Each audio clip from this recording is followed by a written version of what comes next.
Ma'am आप एक motivational speaker, author, poet और काउंसलर है, तो आप इतनी बिजी लाइफ के बीच में काउंसलिंग के लिए कैसे वक्त निकालती है?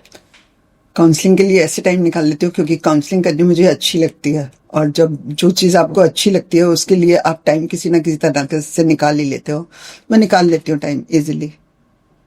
क्या काउंसलिंग करते वक्त ऐसा कोई मोमेंट आया है जिससे आप कभी भूल ही नहीं सकते हैं?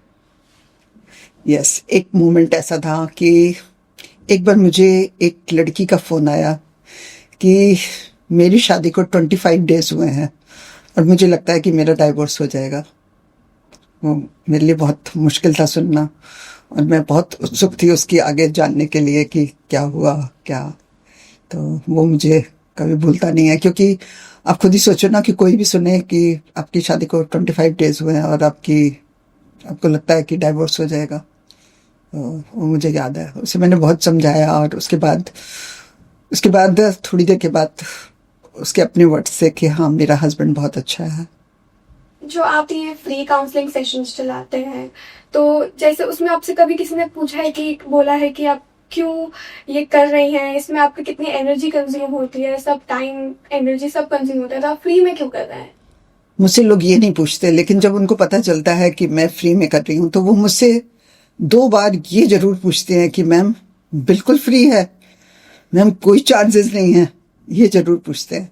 और कभी ये क्वेश्चन कई लोगों ने किया भी है कि आप क्यों करते हो, तो मैं इसलिए करती हूँ कि जब मैं लोगों की प्रॉब्लम सॉल्व करती हूँ और उनके चेहरे पे मैं हंसी देखती हूँ, और मैं फ़ोन पे जब सुन रही होती हूँ तो मुझे लगता है कि उनकी 80% प्रॉब्लम सॉल्व हो गई, तो मुझे बहुत अच्छा लगता है। मुझे लगता है कि मैं ज़िंदगी में कुछ अच्छा काम कर पाती हूँ और मैं लोगों के चेहरे पे स्माइल ला पाती हूँ, तो मुझे बहुत अच्छा लगता है, चाहे वो किसी भी वजह से हो। मैम आपकी एक डॉक्यूमेंट्री भी बनी है, तो आप जब अपने पास्ट स्ट्रगल्स और अचीवमेंट्स को स्क्रीन पर देखती हैं तो आपका कैसा लगता है, कैसा मोमेंट होता है जो आपका बहुत दिल के करीब हो? ऐसा कोई मोमेंट है?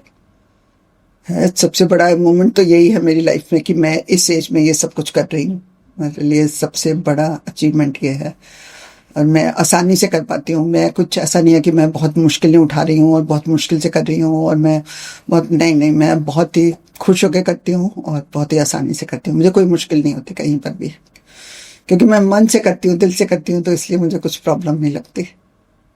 मैम सोशल मीडिया पे हर तरह के कमेंट्स होते हैं और क्वेश्चन होते हैं, तो कभी किसी नेगेटिव कमेंट ने आपको अफेक्ट किया है? मेरी लाइफ का सबसे अच्छा पार्ट है कि मुझे कभी किसी ने नेगेटिव कमेंट ही नहीं किया। मुझे बहुत अच्छे लोग कमेंट करते हैं, बहुत अच्छा लिखते हैं। मेरी लाइफ में ये सबसे अच्छा है, वो मुझे पढ़ना बहुत ही अच्छा लगता है, क्योंकि आप देखिए ना कि अपनी तारीफ सुनने किसको अच्छी नहीं लगती, और जो लोग कमेंट के थ्रू लिखते हैं तो मुझे बहुत अच्छा लगता है। आपका जल्द ही me and myself by Poonam Kandra talk show शुरू होने जा रहा है, जो कि एक यूनिक कॉन्सेप्ट है। आपके शो का एक मेन मैसेज क्या होगा जो ऑडियंस को इंस्पायर करेगा? मेन मैसेज यही होगा कि जो मेरे सामने इंसान होगा, जो उसकी लाइफ कैसी है, उसकी लाइफ की क्या प्रॉब्लम्स है, उसको अगर सक्सेसफुल वो इंसान है तो उसको वो सक्सेसफुल कैसे हुआ, ये सब कुछ। और वो डिफरेंट टाइप के लोग होंगे, तो वो सबकी स्टोरी डिफरेंट होगी। कोई ऐसा नहीं है कि मैं एक ही स्टोरी पे बेस करके और सब करूंगी, नहीं, वो सब डिफरेंट होगा। डिफरेंट लोग होंगे और डिफरेंट सबकी स्टोरी होगी।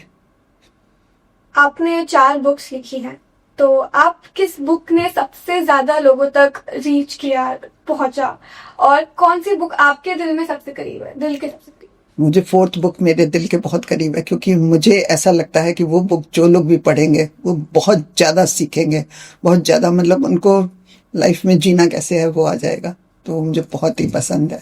और वो मैंने लोगों के कहने पर, मुझे बहुत ज़्यादा लोगों ने कहा था कि मैम एक बुक हिंदी में लिखो, जबकि मैं हिंदी में लिखने को तैयार नहीं थी। लेकिन मुझे इतने ज़्यादा लोगों ने कहा कि मुझे लगा कि चलो मुझे एक बुक हिंदी में लिखनी चाहिए, तो मैंने लोगों के कहने पर वो बुक मेरी हिंदी में है, 4th बुक। अक्सर जो लोग आपसे क्वेश्चंस पूछते हैं, तो ऐसा कौन सा क्वेश्चन है सबसे ज्यादा आपसे पूछा जाता है, और आपके लिए वो चैलेंजिंग होता है या नहीं, कैसा होता है? सबसे ज़्यादा क्वेश्चन मैं आपको बताऊं, स्टूडेंट्स जो है ना वो मुझसे बहुत क्वेश्चन करते हैं। उनको इतने स्ट्रेस होते हैं, उनको सबसे ज्यादा स्ट्रेस होता है कि हम अपनी लाइफ में सक्सेसफुल होंगे कि नहीं होंगे, हम जो करना चाहते हैं हम वो कर पाएंगे कि नहीं, अगर हम बिजनेस करना चाहते हैं हम वो कर सकते हैं कि नहीं, जॉब करना चाहते हैं तो कर सकते हैं कि नहीं, क्या वो अपने फ्यूचर को लेके बहुत ज्यादा परेशान होते हैं। मेरे पास ऐसे स्टूडेंट 20 to 25 एज के बहुत लोग क्वेश्चंस करते हैं मेरे से। लोग हमेशा मोटिवेशनल स्पीकर्स से हर वक्त एक परफेक्ट आंसर की उम्मीद रखते हैं। क्या ये एक्सपेक्टेशंस आपको कभी ऐसे प्रेशर क्रिएट करती है? नहीं, मुझे कभी प्रेशर क्रिएट नहीं करती, और मैं खुद भी चाहती हूँ कि मैं एकदम अच्छा आंसर उनको दूं जो कि वो लोग सेटिस्फाइड हों। मैं ये खुद भी चाहती हूँ। मैं ना थोड़ी नेचर की भी इस टाइप की हूँ कि मुझे ये सब कुछ अच्छा लगता है, तो मुझे किसी चीज़ की कोई टेंशन नहीं होती, कोई मैं अपनी मतलब माइंड पे कोई बोझ नहीं लेके चलती, कुछ नहीं, मैं बहुत खुश होकर करती हूँ। क्या आपके साथ कभी ऐसा हुआ है कि जो आपके फैमिली फ्रेंड्स हैं और आप उनको आपकी मोटिवेशनल एडवाइस से वो बोर हो गए हैं और वो आपको ही मतलब आपको कुछ एडवाइस देना चाहते हैं, या फिर वो कभी ऐसा हुआ है कि कभी कोई बोल? नहीं, मुझे कभी किसी ने कोई एडवाइस नहीं दी कि ये कर वो कर। वो मेरी एडवाइस से ही, वो मेरे से ही हमेशा पूछते रहते हैं। मेरी फ्रेंड्स होती हैं तो जैसे कभी मैं मिलती हूँ तो वो बहुत सारी चीज़ें पूछती रहती हैं और बहुत कुछ पूछती रहती हैं। और जैसे मैं हेल्थी पर्सन हूँ बहुत, मैं आपको बताऊँ, तो वो हेल्थ के बारे में मेरे से बहुत पूछती रहती है, और मैं हमेशा उनको बोलती हूँ कि इतना पूछते रहते हो, कुछ करते तो हो नहीं। और फिर वो और पूछती रहेंगे, और क्या करना चाहिए, वेट कम करने के लिए क्या करना चाहिए, बहुत ये सारे क्वेश्चन मेरे से बहुत पूछे जाते हैं। हेल्थ के बारे में मुझसे बहुत ज़्यादा पूछा जाता है।